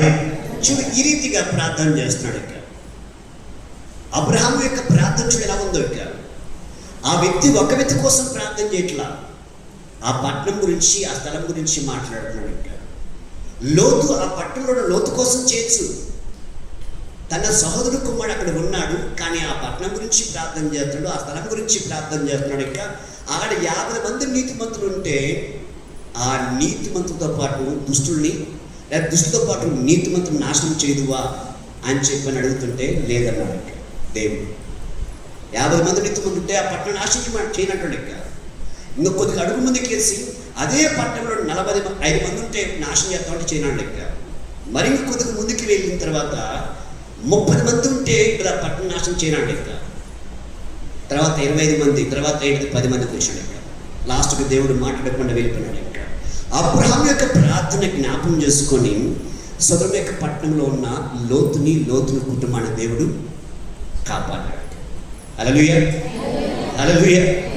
ఈరోజు మన ప్రార్థన ఎలా ఉండాలంటే, నీతిమంతుల యొక్క విశ్వాసం ఎలా ఉందంటే 7 సార్లు కింద పడ్డ తిరిగి లేస్తారు. నీతిమంతుడు ఎలా ఉంటాడంటే తన జీవితంలో ఒక సింహంలో ఉంటాడు, ఖర్జూరు యొక్క చెట్టు వల్లే ఉంటాడు, ఓలివ చెట్టు వల్లే ఉంటాడు. ఓలివ చెట్టుకు సాగుందా? లేదు. నోవహు కాలంలో అన్ని చెట్లు జలప్రవాహంలో మునిగి చచ్చిపోయినాయి, కానీ ఓలివ చెట్టు రాలేదు. ఆ ఓలివ చెట్టు బతుకుంటే వాడిని పవర్ మీద తీసుకొచ్చి భూమిని నీళ్లు ఆరిపోయినని చెప్పేసి, నీకిపోయినని చెప్పేసి పద్ధతులు ఇచ్చింది పావురం. అది బతికింది కాబట్టి ఆ రీతిలోనే నీతిమంతుడికి మరణం లేదు. అది ఈ లోకంలో తన ఆయుష్ పూర్తి చేసుకుంటాడు. దేవుడు తన చిత్తమస్తరంగా తన వద్దకి తీసుకుంటాడు. అలాగని ఆలోకానంతే దేవుడితో కలిసి నడిచినాడు. కుమార్తెల్ని కానీ దాదాపు ఎన్నో సంవత్సరాలు తన జీవితంలో 365 సంవత్సరాలు బతికి తర్వాత తన విశ్వాసం కాపాడుకుంటున్నప్పుడు దేవుడు తన యొక్క నడతను చూసి, తన విశ్వాసం చూసి బతికున్నప్పుడు దేవుడు తను తీసుకొని వెళ్ళిపోయినాడు. ఎవరిని? ఆనోకుని. అలాగే నోవహు గారిని దేవుడితో కలిసి నడిచినాడు. నోవహు గారికి నోవహు భూమిని నీతిమంతుడై ఉండటం వలన భూమిని అనేకులు దేవుడి పైన తిరగబడి దేవుడు అంటే భయం లేకుండా పశువులాగా ప్రవర్తిస్తున్న వారందరి విషయంలో దేవుడు సంతాపముడు ఉంది. వాళ్ళందరూ నాశనం చేస్తున్న సమయంలో ఈ యొక్క నోవహుని కాపాడడానికి నోవహు నీతిమంతుడై ఉండటం వలన వాళ్ళతో మరణం కాకుండా ఓడని తయారు చేయమని చెప్పి ఓడ తయారు చేసిన తర్వాత ఓడలోకి తన కుటుంబాన్ని పంపించాడు. ఓడలోకి ఎందుకంటే నీతిమంతుడికి మరణం లేదు. ఎవరికి మరణం ఉంది? అవినీతి పరులకి, బతిహీనులకి, దేవుని నమ్మినమని చెప్పి దేవుడి కోసం నమ్మకం లేని వారు, బతిహీనులు, దేవుడు అంటే భయం లేని వారు, దేవుడు అంటే ఆశ లేని వారు, పెదాలతో దేవుడి గురించి గొప్ప గొప్ప మాటలు చెప్పేవారు, వాళ్ళే వేషధారు. పై రూపంలో చూపిస్తారు కానీ హృదయంలో కానీ వాళ్ళ ప్రవర్తన కానీ దేవుడికి సంబంధించిన ఒక్క లక్షణం కానీ కనబడదు వాళ్ళు.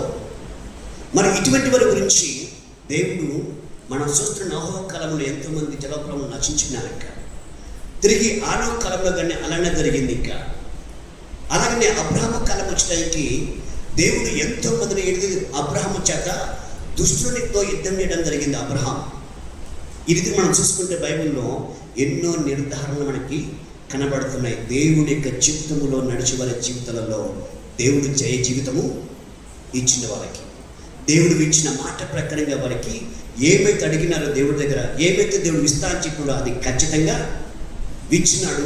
తిరిగి వాళ్ళు పొందుకొని తిరిగి ఆ కాలంలో ఆ ప్రజలకి ఆశీర్వదకరంగాను తిరిగి దేవుడికి మహిమకరదముగా ఉన్నారు. వాళ్ళకి ఈరోజు మన జీవితాలలో యేసుక్రీస్తు నమ్మిన మనము మనకే మనం ఆశీర్వదకరంగా లేము, తిరిగి మన కుటుంబానికి ఆశీర్వదకరంగా లేము, మన సమాజానికి ఆశీర్వదకరంగా లేము, సంఘానికి ఆశీర్వదకరంగా లేని వారు ఉన్నాం. ఎలా ఉన్నామంటే నేనంటే ఏంటిది అనే భుజము ఎడిది తట్టుకుంటాం తప్ప అసలు మనం ఏందా, మన కథ ఏందని మనకి ఎవడికి ఆలోచన చేసేటువంటి నిర్ధారణ విశ్వాసము కలిగి నడుచుకోవడానికి ప్రయత్నం చేయట్లేదు. అందుకే చాలాసార్లు మీకు చెప్పాను, మరి బైబిల్కి దూరంగా ఉన్నప్పుడు, వాక్యానికి దూరంగా ఉన్నప్పుడు మన నీతిమంతులమే. బైబిల్కి దగ్గరగా వచ్చి ఆ వాక్యంలోకి ఎప్పుడైతే మనం నడుస్తామో మనం నీతిమంతులమో పాపులమో చెబుతుంది బైబిల్. అందుకే ఉదయకాలం లేచి అద్దం కాడికి వెళ్ళి మన ముఖం చూసుకుంటాము కదా, నా ముఖము బాగుందా లేదా లేక. అలాగనే ఈ వాక్యం అద్దం కాడికి వస్తేనే మన హృదయం ఎలా ఉంది, మన మాట ఎలా ఉంది, మన ప్రవర్తన ఎలా ఉంది, మన విశ్వాసం ఎలా ఉంది, మన ఆశ ఎలా ఉంది, మన బ్రతుకు ఎలా ఉందని బైబిల్ పరిశుద్ధ గ్రంథం మనిషికి వివరిస్తుందన్నమాట. హల్లెలూయా. ఇక్కడ దేవుడు రాబట్టే కదా, అబ్రహాము కూడా రాబట్టే కదా శారా గురించి తనకి అర్థమైంది. తనకి అర్థమైంది ఇక. అప్పుడు దాకా ఏడిది దేవుడు నాకు పిల్లల్ని ఇవ్వలేదు, కుమారుని ఇవ్వలేదు, పిల్లలు ఇవ్వలేదు చేసి అబ్రహాం నాకు గొనిగి లాస్ట్ తీసుకొచ్చి ఆగరం పెట్టేసి, ఆగరం పెట్టేసి తర్వాత మళ్ళీ ఉంటుంది నా ఉసురు నీకు దౌడుగా అంటుంది. మళ్ళీ ఇంకా అట్టనది ఆమె, ఇట్టనది ఏమి. అందుకే తన విశ్వాసము, తన భక్తి ఎలా ఉందో అర్థం కావడానికే దేవుడే కిందికి దిగి వచ్చిండు ఆమెకు అర్థం కావడానికి. హల్లెలూయా. అందుకే కొన్నిసార్లు ఈ మధ్య దాదాపు ఒక 2 సంవత్సరాల క్రితం అనుకుంటాను, అన్న నేను ఎంత భక్తుడాను ఏంటిదాన్ని చెప్పుకుంటున్నాను. ఒక ఆయన అసలు ఆయన నీతిమంతుడు మా వంశంలో మా కులంలో ఎవరు లేరన్నా అని చెబుతున్నాడు. నేను చూడలేదు కదా, ఒకటి చూడలేదు కదా. తీరా ఒక రోజు అనుకోని రీతిగా ఏదో ఆ దారిలో వద్దరు ఇంటికి వెళ్ళి ఎట్లా ఈ దారిలో వచ్చాయి కదా కలిసిపోదామని పోయాక మా అయ్యగారు మా టీ పెట్టుకొని మంచిగా స్టేట్ రౌండ్ చూస్తున్నాడు. సినిమా చూస్తున్నాడు. ఏ సినిమా? State round. ఇతనే స్టేట్ రౌండ్. ఇంకా దాని దగ్గర చూస్తా ఉన్నాం. మంచిగా చాలా పిచ్చింది. వెళ్ళి డోర్ కొడుతుంటే ఆగా అంటుండడు. మళ్ళీ 2 సార్లు తట్టినా ఆగు అంటాడు. వాళ్ళు ఇక లాస్ట్ నేను ఆ డోర్ నెట్టుకుని పోయి ఏం చేస్తున్నావు అని అడిగాను. ఇంకా నువ్వా అన్నాడు. ఇక అబ్బా నీ అంత నీతిమంతుడు మన సంఘంలో ఎవడు లేడని చెప్పి డాడీ చెప్పిన. పెద్ద వయసు అయింది. ఎందుకంటే మనం చూడం కాబట్టి, వాళ్ళు ఏంటి చరిత్ర మనకు తెలియదు కాబట్టి మన ముందు గొప్పలు చెబుతారు. అసలు చరిత్ర మీద తెలిసిన శారను దర్శించడానికి సేవుడిగా వెళ్ళి ఒక దర్శిస్తే ఒక టైంలో వాళ్ళ భక్తి వారి పుట్టు పురాతన మొత్తం బయటికి వస్తాయి. హల్లెలూయా. కాబట్టి ఈరోజు దేవుని యొక్క మాట పెట్టి నువ్వు ఒక్కసారి గమనించాల్సిన విషయం ఏంటంటే మన విశ్వాసం ఎలా ఉండాలి. అందుకే బైబిల్లో చాలా చక్కగా రాయబడ్డ మాటలు. దావీదు కీర్తన చూడండి, మొదటి అధ్యాయంలో మన ఆన్లైన్లో ప్రార్థనలో మనం విన్నాం. దావీదు కీర్తన మొదటి అధ్యాయం చాలా చక్కగా రాయబడ్డ మాటలు. ఈ మాట ఎన్నిసార్లు చదువుకున్నా, ఎన్నిసార్లు విన్నా నాకు ఇంకా కొత్తగానే అనిపిస్తుంది. ఈ వాక్యం ఏం రాయబడిందంటే, దుష్టుల యొక్క ఆలోచన నడవక, పాపుల యొక్క మార్గము నిలవక, ఆ పాసులు కూర్చున్న చోటున కూర్చుండక, యెహోవా యొక్క ధర్మశాస్త్రము ఆనందిస్తూ దివరాత్రులు దాన్ని ధ్యానించువాడు ధన్యుడు. అతడు నీటి కాలు వేరు నాటబడిందై ఆకు వడక తన కాలమందు ఫలమించుట వలెను. అతడు చేయునంతయు సఫలమగును. హల్లెలూయా. అతడు చేయునంతయు సఫలమగును. ఎవరికమ్మా? ఆ పై 3 మాటలు ఉన్నాయి. ఏ 3 మాటలు? దుష్టుడే కావలసిన, పాపుల మార్గమున, అపాసులు కూర్చున్న చోట కూర్చుంటే ఏమైంది? నువ్వు కింద ఎంత ప్రార్థన చేసినా, నువ్వు ఎన్ని ఉపవాసాలు ఉన్నా వేస్ట్. ప్రయోజనం ఏమి? కొంతమంది ఉపవాసంలో కూర్చొని ముక్క పెట్టి ఇంకా మోకల మీద కూర్చోటం, మోకలను పెట్టడం. నేనింటి ఈరోజు దేవుడు చెబితేనే దిగుతా అంటారు. ఒక 10 నిమిషాలు పోవాలని వీళ్ళకి తెలియకుండా ప్రార్థన ముగించుకుని బయటికి పోతారు. ఒకరోజు ఇట్టే జరిగింది. ఒక ఆయన ప్రార్థన చేస్తా వాళ్ళకి, అయ్యా ఈరోజు ఖచ్చితంగా నేను దేవుడు తెలుసుకుంటానయ్యా అని చెప్పి. మంచిది పెద్ద అయినా, చాలా మంచిది. అసలుకి అట్లా చేస్తే ఎంత మంచిది, నువ్వు అలా చేస్తే మన సంఘంలో చాలా మంది చేస్తారని చెప్పి అంటున్నాను అని ఆ మాట చెప్పడానికి. కానీ ప్రార్థనలో కూర్చొని మంచిగా నాకు చెప్పిన మాట, ఓ ప్రభా, ఓ తండ్రి, నన్ను ఆదుకొని, నన్ను ఆదరించి, నాకు కనబడి, నాతో మాట్లాడు, నువ్వు మాట్లాడిపోతున్నా ఇక్కడి నుంచి దిగి నా కాలు పట్టకపోయినా పర్లేదని చెప్పేసి అని పెగిలో కాస్తాడు. దానికి తెలియకుండా ప్రార్థన ముగించుకొని పోయి అరిగిపోయి కూర్చోండి. ఒక అరగంట తర్వాత ఏంటయ్యా దేవుడు చెప్పినట్ట, అరే ఏం చెప్పలేదయ్యా, నేను అసలు ఈ ప్రార్థన ఇప్పుడు ముగించుకుని వచ్చేసినాయా అని చెప్పాను. ఎందుకు? నిర్ధారణ కరెక్ట్గా, గురి కరెక్ట్గా, పట్టుదల లేకపోవటం వలన మనకు తెలియకుండా ప్రార్థన ముగించుకుంటాం. ఎప్పుడైనా సరే నీతిమంతులు అనేవాళ్ళు, విశ్వాసం గలవారు ఏం చేస్తారంటే, ఏదైతే సమస్య ఉందో ఆ సమస్యను తీసుకొని దేవుడి సన్నిధికి వెళ్ళినప్పుడు దానికి పత్రం తీసుకొని రావాలి బయటికి. దేవుడి సన్నిధికి వెళ్ళామంటే మనం దేని విషయంలో ప్రార్థిస్తున్నామో ఆ ప్రార్థనకి జవాబు అందేంత వరకు ఆ ప్రార్థన నుంచి మనం తిరిగి లేయకూడదు. కానీ ఆ ప్రార్థనకి వెళ్ళిన ప్రార్థన చేస్తుంటే పరిస్థితి చూపిస్తుంది అపవాది. జాగ్రత్త. పరిస్థితి చూపిస్తుంది. చాలా టైం అయిపోయింది, మేము వచ్చే టైం అయింది, మీ భార్య వచ్చే టైం అయింది, నీ మొగుడు వచ్చే టైం అయింది, నీ పిల్లలు వస్తారు స్కూల్ నుంచి, వాళ్ళు ఏంటికి వస్తే బయట పోయి ఆ పోయే మురుగుందులో పడతారు, బయట కుక్కలు ఉన్నాయి, పిచ్చి కుక్కలు ఉన్నాయి, మీ పిల్లలు కడతాయి. అపవాది వచ్చి ఎన్ని చూస్తున్నారు సోనియా. ఈ చెప్పాలి ఏమైంది? అసలు మర్చిపోతాం. ఏది మర్చిపోతాం? దేవుడితో మాట్లాడేది మర్చిపోతాం. అపవాది చేసే పని ఏంటంటే వాడి పేరే ఒక పేరు, శోధకుడు. ఏం పేరమ్మా? వాడి పేరే శోధకుడు. వాడు ఏం చేస్తాడు? వాడి పని ఏ కాడికి నువ్వు మంచి పని చేస్తే వాడు శోధించి ఆ పని ఆపటమే పనికి. అందుకే మన ప్రార్థనకు కూర్చున్నప్పుడు పిచ్చి పిచ్చి ఆలోచన, పిచ్చి పిచ్చి బోధలు, పిచ్చి పిచ్చి పేరేఫ్లు వస్తుంటాయి. వాటికి చెవు పెట్టద్దు. ఇంకా నువ్వు ఏమైతే ప్రార్థనకి వెళ్తున్నావో ఆ ప్రార్థన విషయంలో ఎప్పుడైతే నువ్వు దేవుడి దగ్గర నుంచి ఏవైతే నువ్వు తీసుకోవాలి, ఏదైతే అడుగుతున్నావో అది పొందుకునేంతరకు, ఆ స్వర వినేంతరకు నువ్వు ప్రార్థన నుంచి లేయకూడదు. ఈ పని ఎవరు చేస్తారంటే నీతిమంతులు మాత్రమే చేస్తారు, విశ్వాసం గలవారే చేస్తారు, పట్టుదల కలిగిన వారు మాత్రమే చేస్తారు. నీతిమంతులైన వాళ్ళు అయ్యా నా కోసం ప్రార్థన చేయయ్యా, అయ్యా నా కోసం ప్రార్థన అన్నారు. వారి కోసం వారే ప్రార్థన చేసుకొని దేవుడి దగ్గర నుంచి జవాబు పొందుకుంటారు. హల్లెలూయా. ఇక్కడ ఏమైందంటే దివారాత్రులు ఎనిమిది ధర్మశాస్త్రం దానించి వాడు తల్లుడు ఆకు వాడక తన కాలం ముందు ఫలము చెట్టు వల్లే నుంటాడంట. అతడు చేయుటయు ఎందుకు వాక్యము ధ్యానిస్తాడు. సమయం దొరికిందంటే దేవుడితో మాట్లాడతాడు. బైబిల్ నువ్వు చదువుతున్నప్పుడు ఏమైందంటే నువ్వు చదువుతున్నప్పుడు దేవుడు నీతో మాట్లాడతాడు. నువ్వు చదువుతున్నప్పుడు నీ మాట ఆయన కనబడతాయి, ఆయన నీతో మాట్లాడుతుంటాడు. ఆయన నీతో మాట్లాడతాడు వాక్యము ద్వారా. వాక్యము ద్వారా ఖచ్చితంగా నీకు అటువంటి ఆశ, అటువంటి విశ్వాసం నీలో ఉన్నప్పుడు ఖచ్చితంగా దేవునితో మాట్లాడతాడు. నువ్వు వాక్యముతో ఇక్కడ చదువుతున్నప్పుడు నువ్వు ఆయనతో మాట్లాడుతున్నావు, ఆయన నీతో మాట్లాడతాడు. నీవు ఎటువంటి నిరాశలో ఉన్నావు, ఎటువంటి ఏంటిది ఆ యొక్క కలవరంతో ఉన్నావు, ఎటువంటి ఏంటిది ఆ యొక్క పరిస్థితులు ఏంటిది నీ చుట్టుముట్టి ఏంటిది అనేక విధమైన సమాధానం లేకుండా ఉన్నావో వాటన్నిటికీ జవాబు తన దేవుడు తన వాక్యం ద్వారా నీకు ఇస్తాడు. దేవుడు హల్లెలూయా. ఎప్పుడు దేవుని యొక్క ధర్మశాస్త్రం ధ్యానిస్తున్నప్పుడు దేవుడు నీకు పద్ధతులను ఇస్తాడు. ఆ తర్వాత ఏమవుతుందంటే నువ్వు చేసేదంతా సఫలమవుతుంది. హల్లెలూయా. అలాగే మత్తయి సువార్తలో 3వ అధ్యాయం 10వ వచనం చూడండి మాటలు. మత్తయి సువార్త 3వ అధ్యాయం 10వ వచనంలో, ఇప్పుడే గొడ్డలి చెట్టు వేరున ఉచ్చబడి ఉంది కనుక మంచి ఫలములు ఫలింపని ప్రతి చెట్టు నరకబడి అగ్నిలో వేయబడును. మారు మనసు నిమిత్తం నేను నీళ్ళలో మీకు బాప్టిస్మం ఇస్తున్నాను. హల్లెలూయా. చూడు, ఇక్కడ ఫలించిన ప్రతి చెట్టు అంటే అర్థమేంటిది? వాక్యానుసారంగా నీ జీవితం దేవుని రూపులోకి నువ్వు మార్చబడాలి. దేవుని చిత్తము జరిగించేటట్టు మంచి నిశ్చిత మనం కలిగి ఉండాలి. ఇక్కడ అబ్రహాము అటువంటి యొక్క పరిస్థితిలో ఉన్నాడు.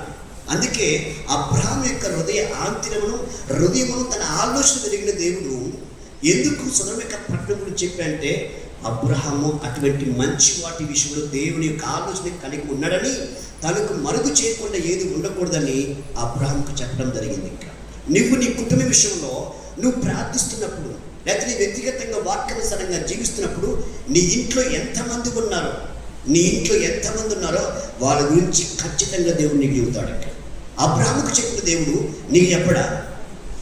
ముందు ఏం జరుగుతుంది, వెనక ఏం జరిగిందో, ప్రస్తుతం ఏం జరుగుతుందో చెప్పడా దేవుడు?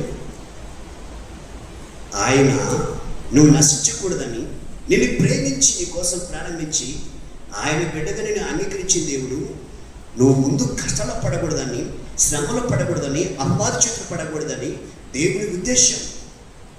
ఆయన వస్తున్న వేళ నువ్వు చిత్తపాటు కలిగి ఉండి నువ్వు ఎత్తబడాలని నిన్ను చిత్తపరుచుకుంటాడు దేవుడు. ఆ చిత్తపరుచుకుంటున్న దేవుడు ఆయన వాక్యానుసారం నువ్వు నడుస్తున్నప్పుడు ఏం జరుగుతుందో ఏం జరగబోతుందో దేవుడు ఖచ్చితంగా తెలియజేస్తాడు దేవుడికి. హల్లెలూయా. కాబట్టి ఇక్కడ ఏమందంటే ఫలించాలి. నువ్వు ఫలించాలి. రోజుకు ఎలా ఉన్నావంటే నువ్వు ఫలించాలి. నిన్న ఒక అడుగు ముందుకు వేసినావు, ఈరోజు ఇంకొక అడుగు ముందుకేయాలి. క్రమంగా యేసుక్రీస్తు యొక్క రూపంలోకి మనము మార్చబడాలి. యేసుక్రీస్తు యొక్క రూపంలోకి మార్చబడం అంటే మనం రకరకాల కలర్ పుచ్చుకుంటే మార్చబడం. అవి వర్షం వచ్చినప్పుడు శుభ్రంగా ఆరిపోయింది. కానీ దేవుడు ఇచ్చే అటువంటి యొక్క రూపంలోకి మార్చబడ్డప్పుడు ఎన్ని భూకాపాలు వచ్చినా, ఎన్ని వరదలు వచ్చినా మనం కళ్ళము కరించబడం. దేవుని చిత్తం జరిగించే వరకుగా ఉండటానికి దేవుడు మనకు తన శక్తినిచ్చి వాటిని జయించడానికి దేవుడు మనకు సహాయం చేస్తాడు. గెలుపు మందే యేసుక్రీస్తుతో మనం ఉన్నంతకాలం.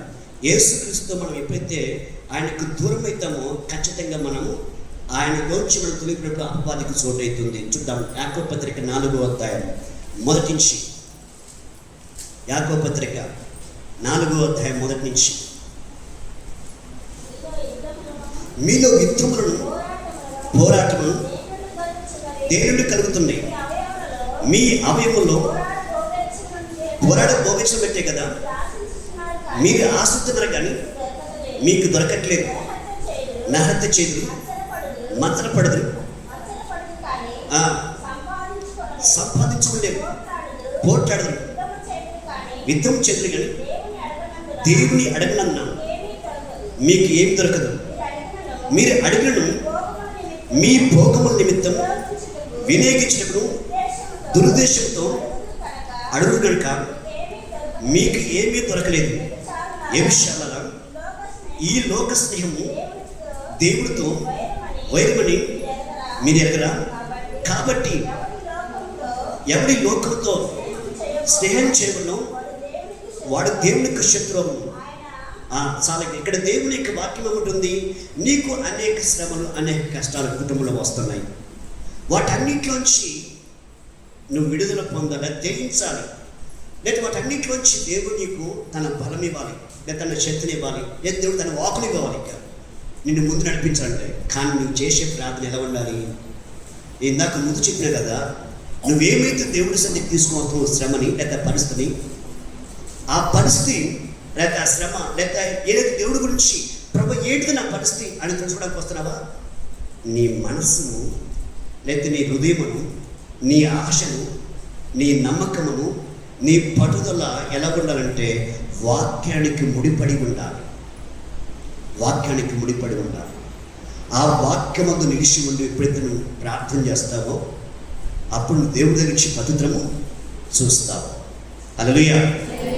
కానీ వాక్యానికి వ్యతిరేకంగా ఉండి నీ ఇష్టానుసారంగా నడుచుకుంటూ, నీ ఇష్టానుసారంగా ప్రవర్తిస్తూ, నీ ఇష్టానుసారంగా నోరు పారేసుకొని, నీ ఇష్టానుసారంగా ఇతరుల గురించి చెడు మాటలు మాట్లాడుతూ, అది నువ్వు చూడకపోయినా సూచన చెబుతూ, ఇలాంటి భావం, ఇలాంటి తీరులో ఉన్నప్పుడు దేవుడు ఖచ్చితంగా నీ ప్రార్థనకి పవిత్రం ఇవ్వడు, పవిత్రము ఇవ్వడు.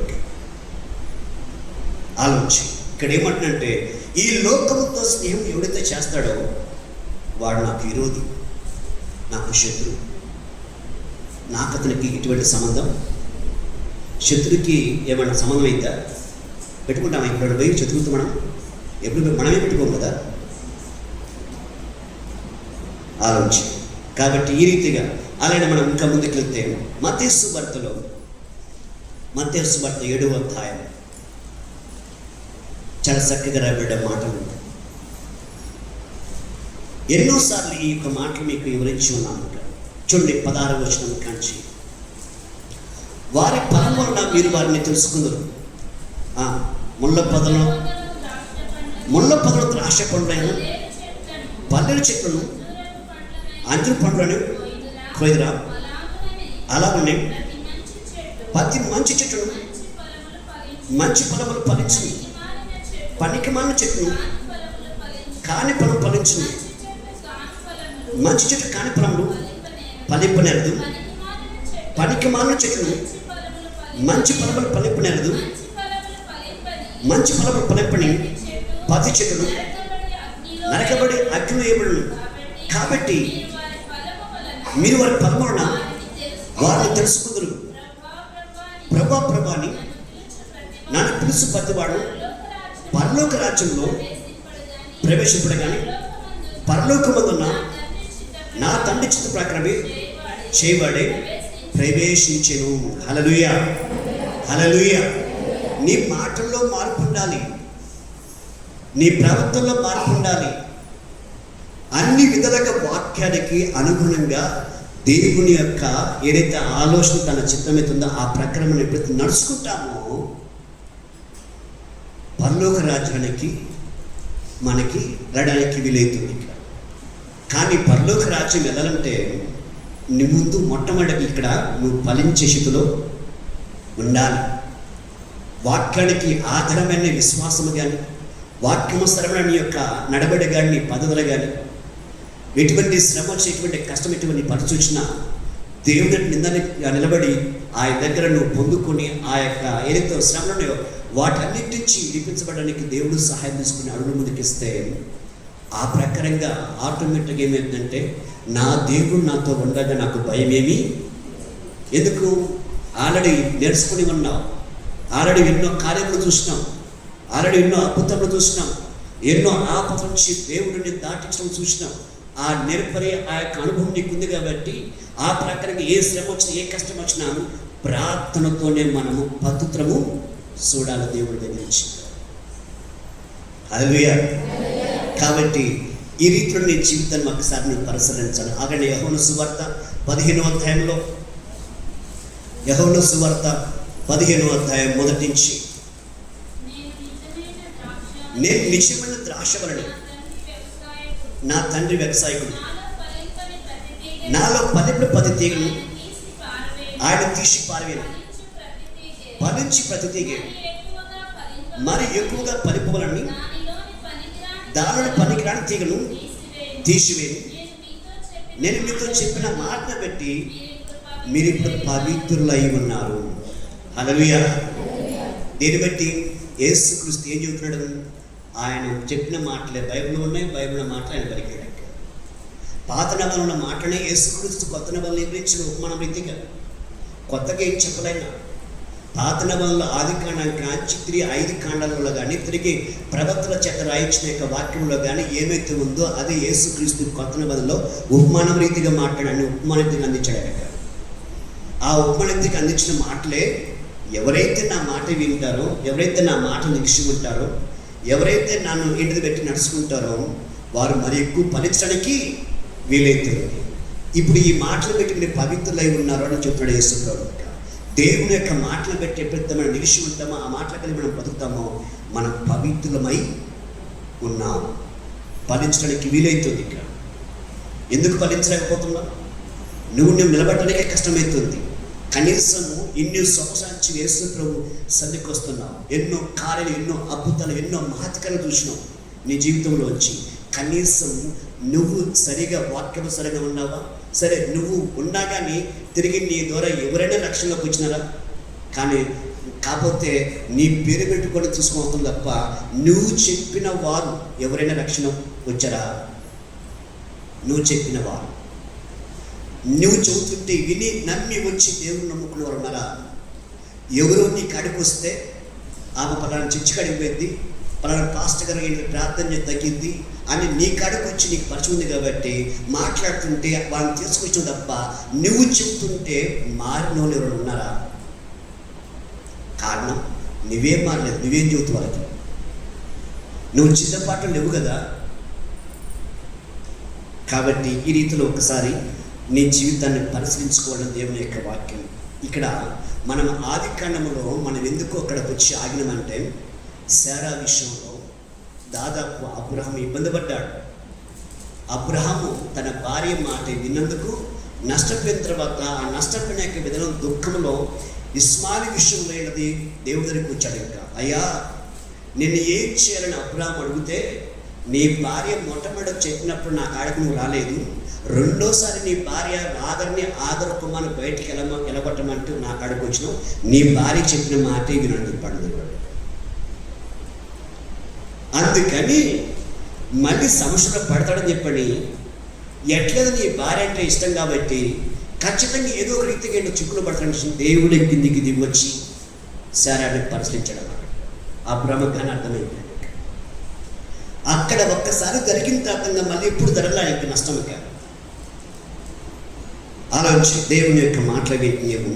ఎందుకంటే నమ్మిన వాళ్ళము దేవుని ఎప్పుడైతే యథార్థ హృదయం కలిగి ఉంటామో, నిందారహితంగా మనం నిశ్చిత కలిగి ఉంటామో, మనం చేసే ప్రతి ప్రార్థనకి దేవుడు పవిత్రము ఇస్తాడు.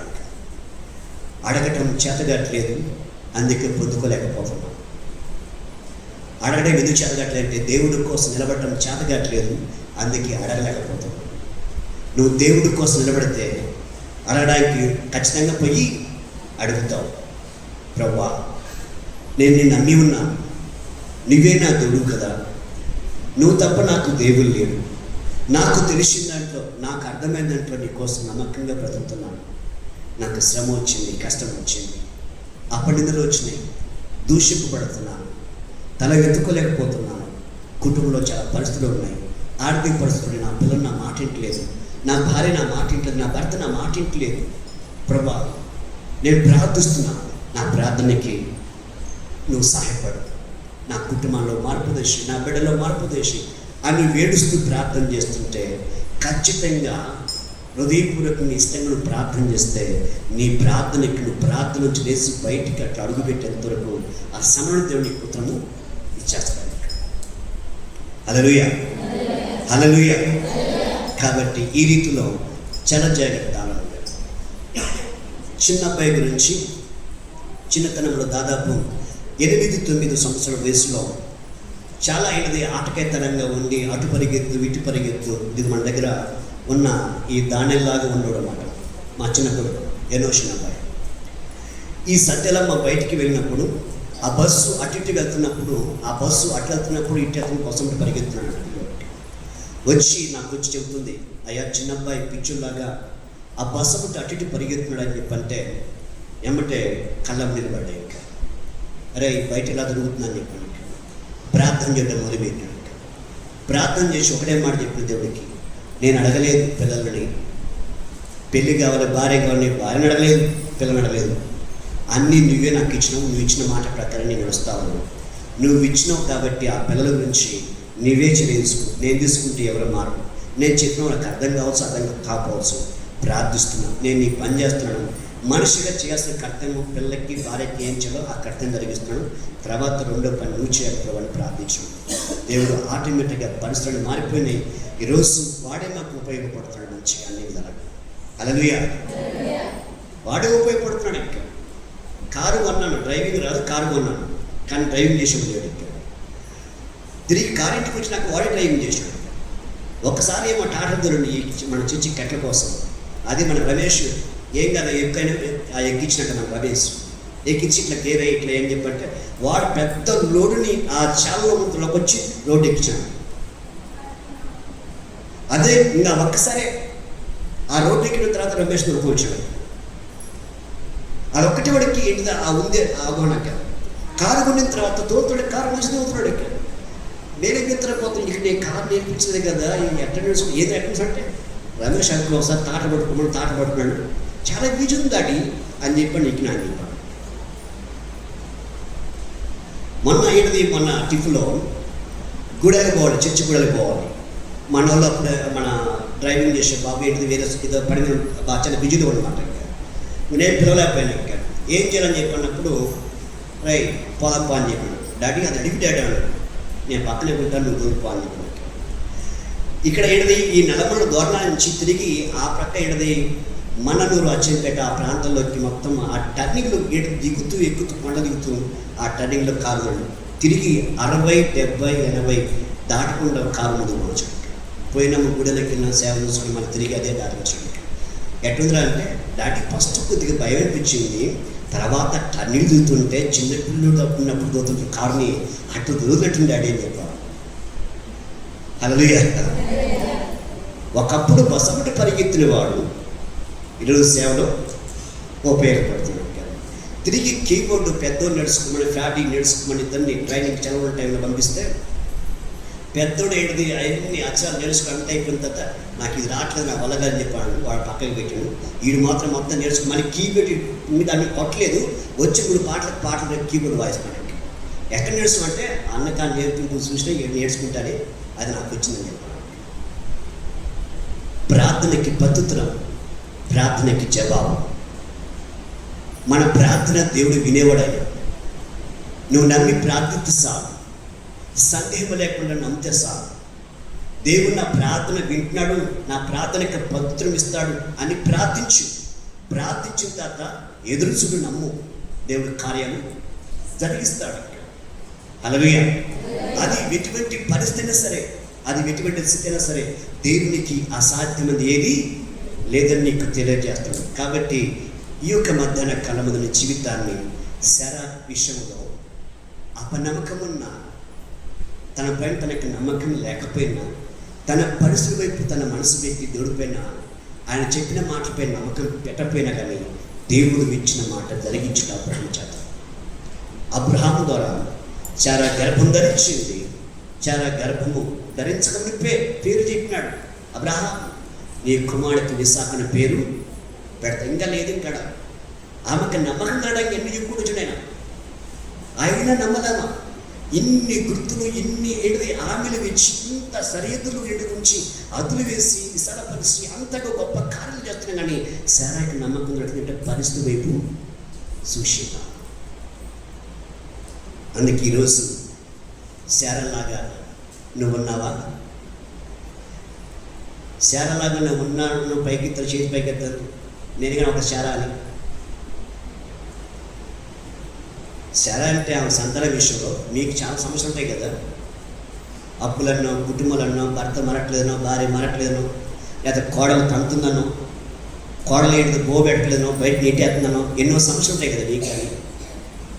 కానీ నేను నీకు చెబుతున్న మాట ఏంటంటే, నువ్వు నమ్మిన దేవుడు భూమిని, ఆకాశాన్ని నోటి మాటలతో సృజించిన వాడు ఆయన. మనిషికి ఏం అవసరమో ఆయన సృజించినాడు. ఆ తర్వాతనే మనిషిని దేవుడు 6వ రోజున దేవుడు సృష్టించిన మనిషిని. సృష్టిని నోటి మాటలు సృష్టించిన దేవుడు మన కోసం ఏమైనా చేయగలడు. యేసు ప్రభు యెరూషలేము మందిరానికి వెళ్తున్నాడు. ఆయన గాడిద మీద కూర్చొని శిష్యులు కేకలు వేస్తున్నారు. అక్కడ చాలామంది బోధకుడా, నీ శిష్యులు నోరు మూసుకుని కేకలేద్దని చెప్పంటే, నా శిష్యులు నోరు మూసుకుంటే రాను రంకెలు వేస్తాయి అన్నాడు. నేను కానీ అక్కడ ఆగి చూసిన రాని రంకెలు వేస్తే అనిపించిన మనసు నాకే. అవును, ఖచ్చితంగా రంకెలు వేస్తాయి. ఎందుకంటే మనిషి ఎడల దేవుని ఉద్దేశం చాలా ప్రత్యేకత ఉంది. ఇక్కడ కూడి ఉన్న ప్రతి వారెడల దేవుని యొక్క ప్రత్యేకత చాలా వేరే ఉన్నది. ఇంకా కానీ ఆయన చిత్తం మనలో ఏదైతే ఉందో అది తెలుసుకుంటే నీ హృదయం తెరబడుతుంది, నీ మనస్సాక్షి తెరబడుతుంది, నీ మనోన్నతులు వెలిగించబడతాయి. నీలో ఉన్న ఇకలోక దేవత గుడ్డితనము దేవుడు తొలగించారు. ముందు ఆయన చిత్తం ఏమైతే నీ ఎడలో ఉందో తెలుసుకుంటే చాలు. ఇంకా నీకు ఎదురులేదు. ఇంకా మంచి ప్రార్థన చేయడానికి దేవుడు నీకు ఆశనిస్తాడు. గురి నీకు అర్థం కావట్లేదు.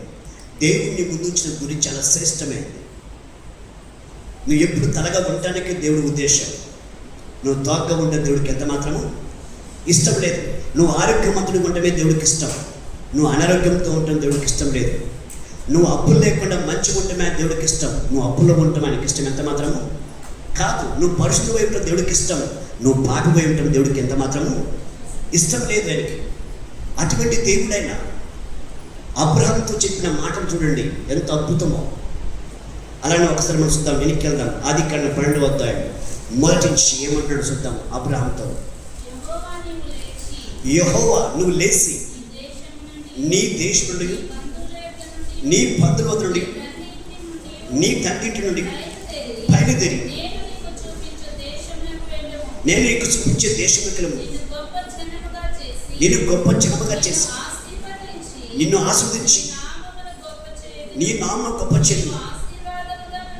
నువ్వు ఆశీర్వాదకరముడు. నిన్ను ఆస్వాదించేవారిని ఆస్వాదించదును, నిన్ను దూషించేవారిని శపించదును. భూమి యొక్క సమస్త వంశంలో నీ యందు ఆశీర్వదింపబడని అబ్రహాముతో అనగా. హల్లెలూయా. చూడు ఎట్లా చెప్పాడు దేవుడు. ఇంకా ఆయనతో చెప్పిన మాట చాలా బలముగా ఉంది. నీ నామము గొప్ప చేస్తా అంటాడట. నీ ద్వారా సమస్త భూమిని సమస్త జనులు ఎడిది వారి వంశాన్ని దీవిస్తా అంటాడు దేవుడికి. నేను దీవించే వారిని దీవిస్తాను, నేను శపించే వారిని శపిస్తాను. పిలిచిన దేవుడు కదా. అబ్రహాం ఒకవేళ ఏడిది మర్చిపోయినా దేవుడితో మర్చిపోలేదు.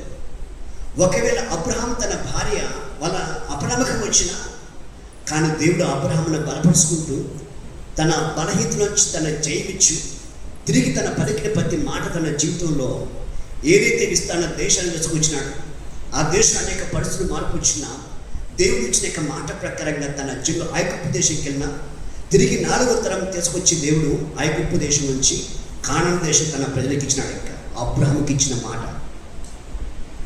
తప్పల దేవుడు మనం ఉన్నా లేకపోయినా దేవుడైతే ఇచ్చిన మాట మన తర్వాత మన పిల్లలకి జరిగిస్తాడు. ఇంకా ఎవడైతే నా మాట వింటాడో 1000 తరములకు నేను కరుణించేవాడు అయినాడు. ఇంకా ఎవరైతే నా మాట వినడో వారి యొక్క పాపములు 3 తరం వాళ్ళ పిల్లల ఒడిలో వేస్తాడు దేవుడు. ఇంకా ఆలోచించి నువ్వు దేవుడు మాట వింటే, దేవుడి భయభక్తులు కలిగి ఉంటే నీ తర్వాత నీ పిల్లలు 4వ తరమైనా సరే, 1000 తరాలంటే ఏంటిది? 4వ తరం అబ్రహాం సంతానం వచ్చింది. 1000 తరాలంటే ఏంటిది? ఇంకా చాలా గొప్ప ఆశీర్వాదం కదా. హల్లెలూయా. ఆలోచన. ఇటువంటి దేవుణ్ణి కలిగి ఉండి చేతడో లేడు. ఇంతకీ చేతడండవా?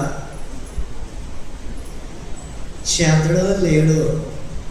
మా నెల వచ్చిందా? చేతడో లేడు.